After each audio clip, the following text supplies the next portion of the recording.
అందరికీ నమస్కారం. ఇప్పటికే బాగా లేట్ అయింది. ఇంకా చాలామంది స్పీకర్స్ ఉన్నారు. నేను ఒక వారం రోజుల క్రితం సినిమా చూశాను. సినిమా చూసిన తర్వాత సినిమా చూసి ఇంటికి వచ్చిన తర్వాత కాసేపటికి మా ఆవిడ నా దగ్గరికి వచ్చి, ఏంటి మొహం అలా వెలిగిపోతుంది అంది.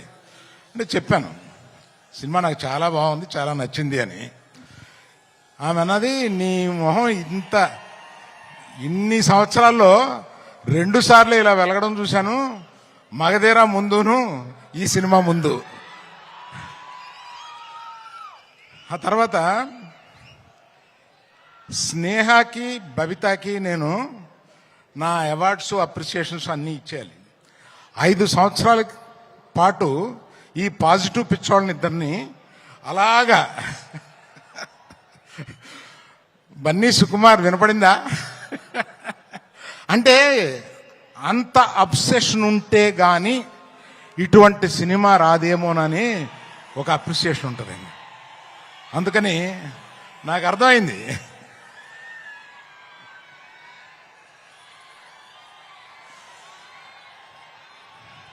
తర్వాత ఈ సినిమాలో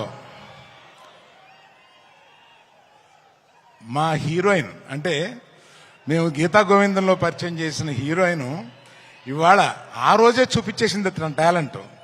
ఆ తర్వాత ఈ సినిమాలో ఎంత బ్రహ్మాండంగా చేసిందంటే, మీరు పుష్ప 1 నథింగ్, ఈ పుష్ప 2లో ఆమె పెర్ఫార్మెన్స్ చూడండి, అంత బాగా చేసింది.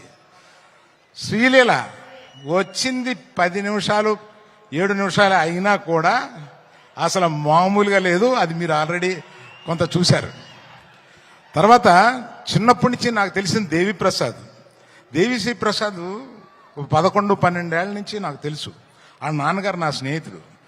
ఆయన ఎక్కడి నుంచో మనల్ని ఈరోజు దీవిస్తున్నాడు.